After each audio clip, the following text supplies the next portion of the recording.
Olá a todos e a todas, eu sou William Gonçalves e vamos para mais uma reflexão na luz do Espiritismo. Se você perdeu alguma das outras reflexões, se inscreva no nosso canal Na Luz do Espiritismo, que lá está sendo postada todas as reflexões. E se você gostou, curta e compartilhe com os amigos, com familiares, pessoas que você acha que precisam, que gostariam de ouvir essas reflexões que nós estamos postando aqui. Hoje nós vamos conversar um pouquinho sobre mais um caso do Chico Xavier, que está lá no livro do Ramiro Gama, Lindos Casos de Chico Xavier. E hoje o caso chama Solidão Aparente. Como de costume, nós vamos ler o caso e depois a gente vai pontuando algumas observações, ou durante ou após lermos o caso. Solidão aparente. Em meados de 1932, o Centro Espírita Luiz Gonzaga, no qual Chico trabalhava na época, estava reduzido a um quadro de 5 pessoas. Eram eles José Hermínio Perácio, a dona Carmen Pena Perácio, o José Xavier, a dona Geni Pena Xavier e o próprio Chico. Os doentes e os obsidiados surgiam sempre, mas logo depois das primeiras melhoras, desapareciam como por encanto. Como não acontece isso nos centros espíritas hoje em dia? A pessoa, após ter uma pequena melhora, ela volta, não mais frequenta, não frequenta os grupos de estudo, não promove a reforma íntima em si mesmo, né? Então, infelizmente, ainda acontece muito em vários centros espíritas. Perácio e a senhora, contudo, precisavam transferir-se para Belo Horizonte por impositivos da vida familiar. Então, o Perácio e a esposa dele, que ajudaram muito o Chico no início da sua mediunidade, ajudou ali durante alguns anos, mas depois, infelizmente, eles precisavam voltar para Belo Horizonte por motivos familiares, e acabou que eles deixaram lá o centro, e de 5 pessoas foram reduzidas para 3. A dona Geni, que era a esposa de José Xavier, que era irmão do Chico, adoeceu, e a casa passou a contar apenas com 2 pessoas, o Chico e seu irmão.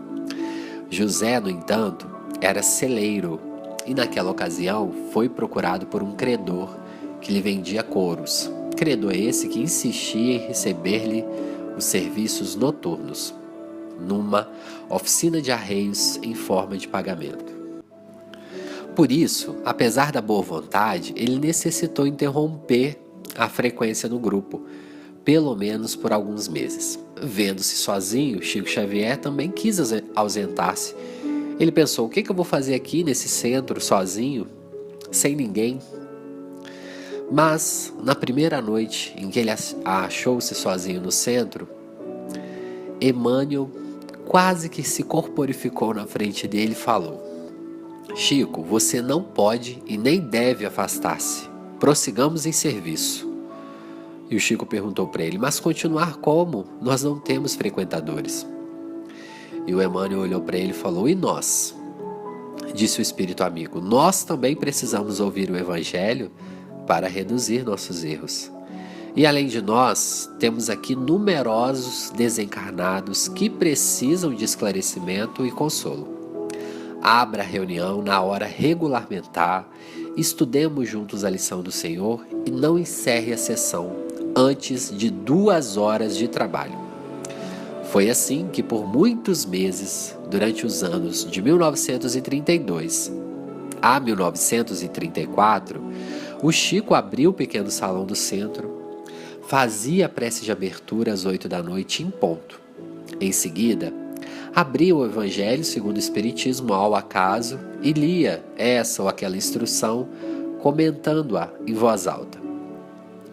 Por essa ocasião, a vidência nele alcançou muita lucidez. Via e ouvia dezenas de almas desencarnadas e sofredoras que iam até o grupo à procura de paz e de refazimento, Escutava-lhes as perguntas e dava-lhes respostas sobre a inspiração direta do Emmanuel.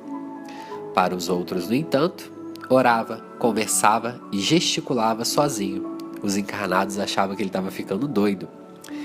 E essas reuniões, de um médio a sós com os desencarnados, nos centros de portas iluminadas e abertas, se repetiam todas as noites, de segundas e sexta-feiras.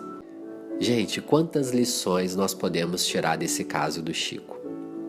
Quantas pessoas iniciam a sua jornada no espiritismo, na mediunidade, na evangelização infantil e nos primeiros problemas eles param.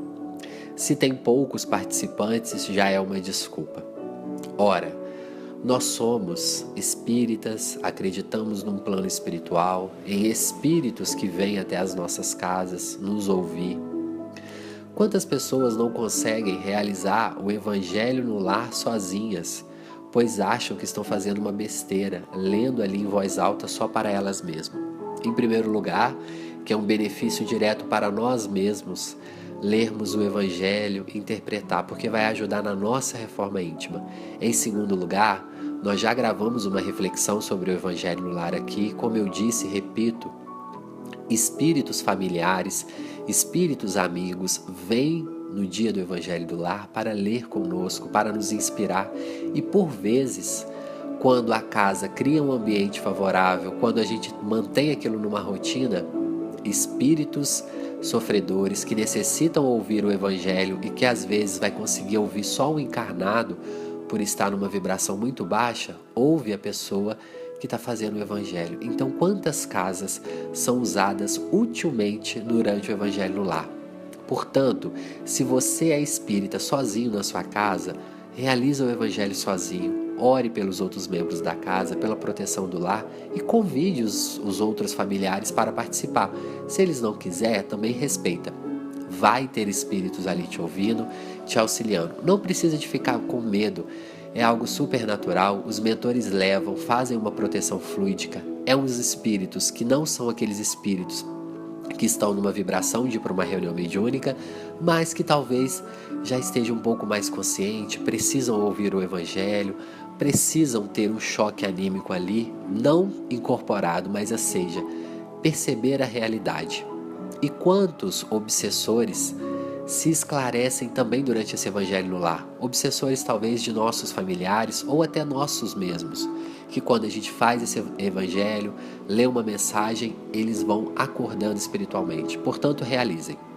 Voltando à reflexão do Chico, quantas pessoas desistem do trabalho do centro por não ter frequentadores?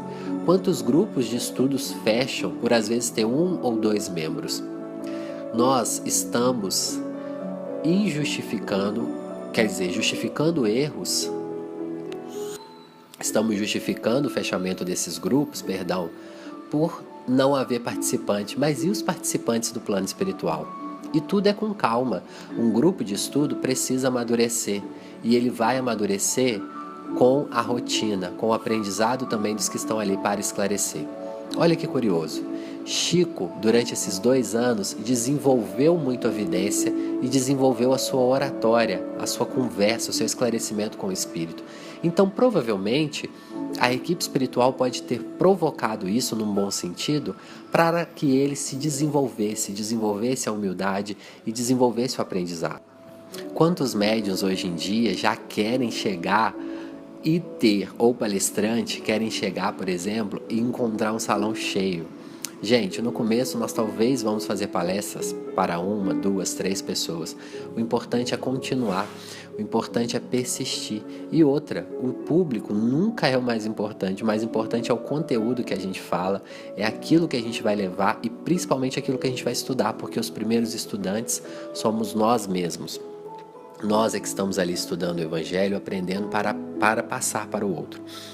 Olha que curioso, Emmanuel fala na mensagem, Chico, e nós os desencarnados, também precisamos ouvir o Evangelho para diminuir os nossos erros. Olha, gente, um espírito na envergadura de Emmanuel, que não era um espírito super evoluído, mas já conhecia, já tinha trabalhado muitos erros dele já tinham ficado no passado. Agora, imagine nós, que ainda estamos repletos de dúvidas, de incertezas, de erros, de vícios morais.